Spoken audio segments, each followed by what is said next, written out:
Just close your eyes until you're 29. Everybody wants to come up with excuses. I'm this, I wasn't born that way. I'm stuck, I'm in a rut. I wasn't born here, this. You can't be lost in life when you're this young. I'm a female, I'm an immigrant, I'm a minority, I'm transgender. Excuses. Reality, the problem is, nobody cares. Your lack of patience is killing you. It's slowing you down and everybody else. Your need of things is killing you. I don't need a fucking watch, I don't need a fucking whip. You need to be happy. Because happiness drives everything. You're not lost in life, you're just early in the process. Everybody's trying to prove something so early. You fucking wrap your head around not giving a fuck about any advancement till you're 29? Please, whatever it takes, call your grandmother, go to your great grandfather's burial spot, go back to the old country, go to a shelter, do something. Do something that recalibrates your perspective on what is actually going on here. Every person in here fucking won the lotto. You won. Way too many people have made decisions without ever trying. Everybody's judging themselves way too early. You can literally do 4 different things over the next 2 years, 6 months at a time to figure out everything that you think you might like, you should try to do. Doing something around passion is very similar to love. You're blinded because you like it. It's not rational. It's not rational. The number one reason I push patience, man, patience. Everybody's looking up to audit themselves where they are now, is because patience will give you the air cover to take risks. Time is your asset. What I would do is gather as many experiences as possible. The one thing a 20-year-old has over me is 20 years. Get the fuck out of the machine for a second and think about what you're doing here. You get optimism and patience, you're fucking off to the fucking races. The 99% that achieve are willing to sacrifice, be persistent, put in disproportionate work, and think in 50-year terms, not 50-day terms. Just close your eyes until you're 29. Just close your eyes until you're 29.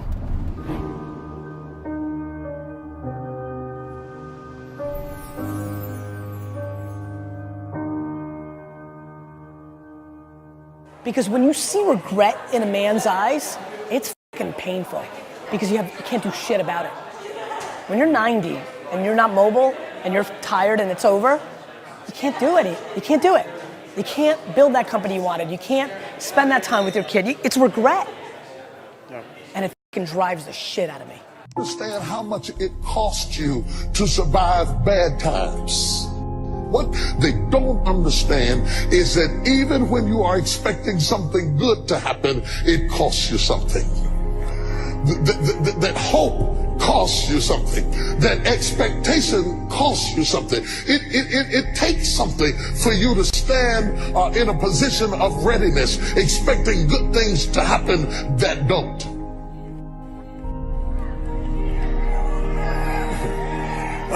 The Bible said that hope deferred maketh the heart sick. And I thought that by now I would have been married. I had planned a wedding for my 20s and now I'm 42. The numbers have reversed and I'm still by myself. Hope deferred makes the heart sick. I thought I would have my degree, but every time I get ready to go back after my degree, something sets me back. And when you keep wanting something that keeps evading you, if you're not careful, it will wear you down. To wait for something, anticipating it, and it doesn't happen, costs you more than somebody who wants nothing. That's why we have so many people who fall into the abyss of wanting absolutely nothing, because sometimes it is easier not to want anything than it is to want it and not get it. I want you to understand then that while they were waiting on the bridegroom to come, they were burning oil. While nothing was happening, they were burning oil. You have to burn some oil to be able to wait. The Bible says, they that wait upon the Lord shall renew their strength. They shall mount upon wings like eagles. They shall run and not be weary. They shall walk and not faint. You have to be tough to wait. You have to be tough to work all day and go to school at night. You have to be tough to take 2 part-time jobs and put them together and try to make it do. You have to be tough. I may not have it, but I want it. I may not be there, but I want to. It may not be in my hand, but I'm snatching after it. I may not have apprehended, but I'm in the press. I may not climb the mountain, but I'll die with dirt in between my fingernail, because I will never lay there and accept where I came from to be where I'm going. My history is not my destiny. That's why I don't care when you say you knew me when. I don't care how many people knew me when. Until you know me now, you don't know anything at all. My history is not my destiny. You said it's late, but I'm still waiting. I'm older, but I'm still waiting. I've had setbacks, but alas, still waiting. No, look, I think failure has to be quantified. If you fail that you never can get up from it again, you know, that's not a good failure. I think failure and adversity are the two things I think about. For me, as an entrepreneur and very entrepreneurial and always in my own stuff, all the failures along the way, even going back to like the baseball card show when I was 13 that I paid $400 for a table and nobody showed up to that baseball card show. That was a learning lesson. Those micro failures were super, super important. I think, you know, it depends on your stomach, right? Like if you really fail, like go out of business, I think people take one of two ways, right? They're like just finished and they're never able to get off the mat and they go in a different direction. So to me, I think quantifying the failure is important to me. They gotta change, you gotta evolve. Like Madonna did it right. She reinvented herself 14 times. That's why she had a long career. You know, like you've gotta reinvent yourself. You know, so let's talk about sports. When you're the best athlete and you're like the guy and you're like one of the top 15 players, Draymond Green, he's my buddy. Draymond really worked on his game every offseason. You know, Ricky Rubio, the flashy point guard from Minnesota, if he developed his outside shot, he would have been a much bigger player. He had all the passing skills, the quickness, he's got everything. If instead of going to Ibiza and f***ing chicks in the offseason, he worked on his 18-foot jumper, he'd be in the game. If you have ambition, your actions have to match that. And too many people are just like not putting in the work. Their mouth is way ahead of their fucking, actions. Like, really? You're gonna be the greatest NBA player of all time? Why? Because you think you got a little handle on the weekends? You need to shoot 15,000 free throws before school every day. What did you do from Friday 5 p.m. until Monday 7 a.m.? I'm just curious, and I don't think you shouldn't have a weekend, but I think everybody's ambition actually is more predicated on their actions than their words. My friends tell me all the time they're so ambitious, and I'm like, if that's true, then you punt leisure, and you punt concerts at Jones Beach, and you work. I realize what's going on here. One life. I realize that I'm living like this is our only at bat, and most of you aren't. People fucking walking around here like they're coming back. People fucking walking around here like they're coming back. You're not coming back. Well, listen, I don't want to impose my beliefs on others. Maybe you believe you come back. I believe you come back as a tree, or a flower pot, or D-Rock sneakers, and that blows compared to being a human. And so I'm acting that way. I'm acting that way.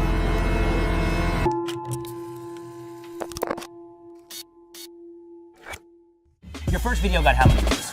30, 75. I mean, nobody watched. Right, so like when I get emails, which I get 50 of them a day for entrepreneurs, I'm like, hey, like I know you always talk about patience, like I've been doing this, it's not working, traction, should I give up and do something else? Inevitably I'll email back and be like, how long have you been doing it? Oh, 4 months. And I'm like, fuck you. Like you want this to be your life and you're giving up after 4 months? Are you out of your mind? Patience is grossly underestimated.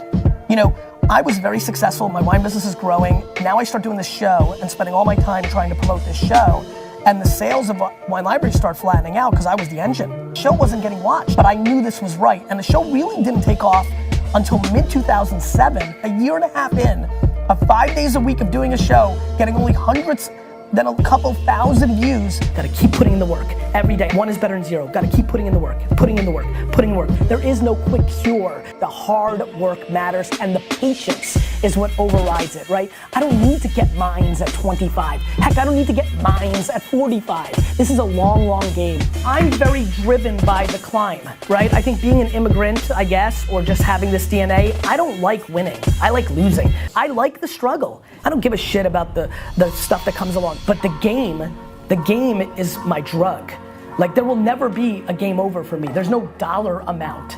The game, the process, the climb, that is the drug that drives me. That is my oxygen. That's what I love.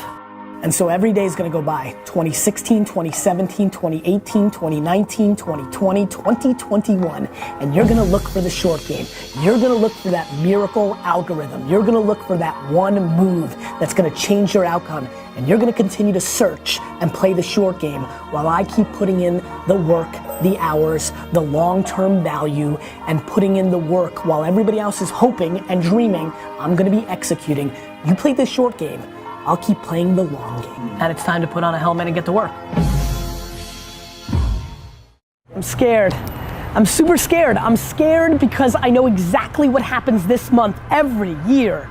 Every year. I'm scared. I'm scared because I know that there are so many of you that graduate this month and have no fucking idea what you want to do. And that's okay. Most people don't. You should not be stressed about that. I'm actually not scared about that. I'm scared that you don't realize that you're entering the greatest 5-year window of your life. If you are 22 years old, you are entering, first of all, some of the greatest years of your life, A, but B, this is the moment, because you have to understand, this next 5-year window is when you don't go practical and safe. This is not the time to get the job mom wanted you to. This is not the time to try to maximize as much money so you can buy a fat whip. This is the time to realize that you have a 5-year window, and it's 3 for some, it's 8 for others, but this is a 5-year window for you to attack the life that you want to win, not because it's the secret or because the world's so zen, because it's fucking hard as shit out there. Class is easy, right? What you've been doing for the last 16 years it's structured, it's easy. The world, this thing is hard. However, that contradicts what I'm gonna tell you right now, which is this is the best and easiest 5 years of your life, because this is when you need to attack what you love and what you want to do. Here's why. You don't have all the baggage. You may have college loans, respect, it's hard as shit. You may have the expectations of your parents, mentally hard, fake hard. You may have a lot of other things, but this is exactly when you can live with 4 roommates in a basement and eat fast food. Do you understand? This is not when the baby's there. This is not when you've been married and you promised. This is not when the world has sucked out all your dreams and hopes yet. You still got this window. And yet, so many of you are so hungry for short-term gains, like maximizing the job that paid you $3,000 more, but it's not as fun, but you want that $3,000. For what? For what? For a new iPhone? For what? You get to live life one time. And this is the time right now to understand what's actually happening and actually map your behavior to something that will impact you for the next 80 years. So promise me that you understand that the land grab of happiness starts right now. That you don't have to worry about getting that job. What you should do is go and travel and learn. Go and start that business that you've always wanted. Hook up with those 3 teammates and start that band you've always wanted. This is the time to be massively risk oriented. I know that this is when you're supposed to grow up and go see the world. But guess what? The world isn't what mommy and daddy told you. The world is exactly going to be what it's going to be, with or without the way you thought it was gonna be. A ton of shit is gonna change. The world changes every goddamn day. Right now, what you need to recognize is you can afford to. And again, because I'm scared, I can hear myself talking. I'm not saying it's the secret, it's practicality. When you are in your early 20s, this is when you can grind at your highest levels, because there isn't all the baggage that comes across from life. It's harder for the 42-year-olds that are watching right now to listen to this advice. You can't just wake up tomorrow and be like, let's go, because little Sally has soccer fucking practice, and because you've got a million other things that are holding you down. But boy, if you're lucky enough to be graduating today with not an idea of what you're gonna do with your future, nobody's ever been luckier than you. Please recognize it.